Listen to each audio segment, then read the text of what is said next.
தமிழகத்தில் காலை 10 மணிக்குள்ளாக 25 மாவட்டங்களில் மழை பெய்ய வாய்ப்பு இருப்பதாக தெரிவிக்கப்பட்டிருக்கிறது. திருவள்ளூர், சென்னை, செங்கல்பட்டு, காஞ்சிபுரம், விழுப்புரம், கடலூர், மயிலாடுதுறை, நாகை மாவட்டங்களில் மழைக்கு வாய்ப்பு இருப்பதாக தெரிவிக்கப்பட்டுள்ளது. திண்டுக்கல் மாவட்டம் கொடைக்கானல் பகுதியில் உள்ள பள்ளிகளுக்கு இன்று விடுமுறை அறிவிக்கப்பட்டிருக்கிறது. தமிழகத்தில் 9 மாவட்டங்களில் பள்ளி கல்லூரிகளுக்கு இன்று விடுமுறை அறிவிக்கப்பட்டுள்ளது. இதேபோல திண்டுக்கல் மாவட்டத்தில் கொடைக்கானல் பகுதியில் உள்ள பள்ளிகளுக்கும் விடுமுறை அறிவிக்கப்பட்டிருக்கிறது.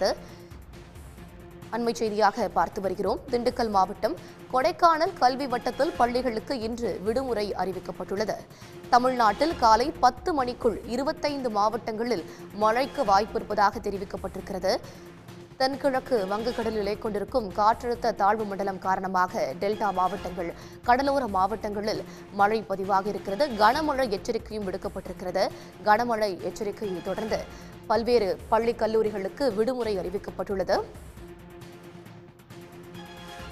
தமிழகத்தில் காலை 10 மணிக்குள்ளாக 25 மாவட்டங்களில் மழைக்கு வாய்ப்பு இருப்பதாக தெரிவிக்கப்பட்டிருக்கிறது. இது பற்றிய கருத்துக்களை நம்மிடம் பகிர்ந்து கொள்வதற்காக தனியார் வானிலை ஆய்வாளர் திரு ஹேமச்சந்திரன் இணைகிறார்.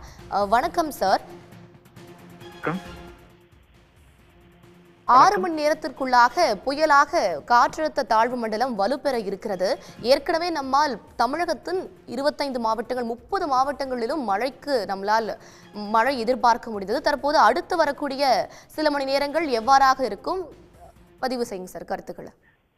தற்போது பாத்தீங்கன்னா ஆழ்ந்த காற்றழுத்த தாழ்வு மண்டலம் மத்திய இலங்கை மற்றும் அதனை ஒட்டிய தென்மேற்கு வங்கக்கடல் பகுதியில் நிலை கொண்டிருக்கு.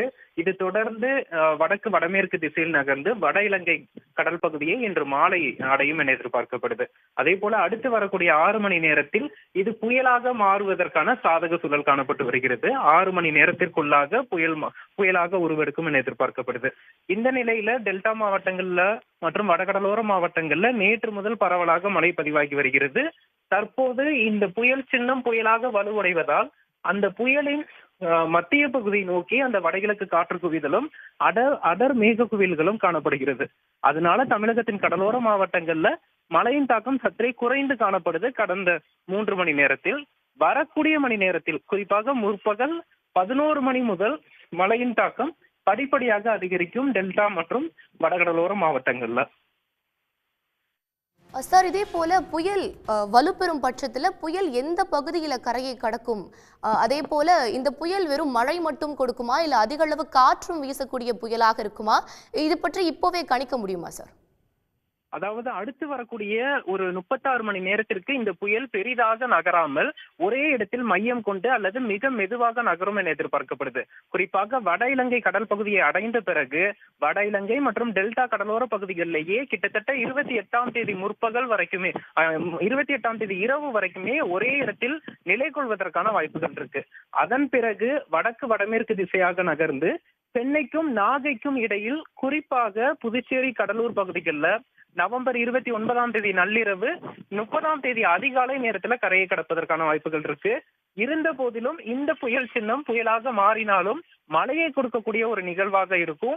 ஒட்டுமொத்தமா சென்னை முதல் நாகை வரையிலான வடகடலோர மாவட்டங்கள், டெல்டா மாவட்டங்கள்ல பரவலாக நல்ல மழைப்பொழிவு கொடுக்கும் அப்படின்னு எதிர்பார்க்கப்படுது.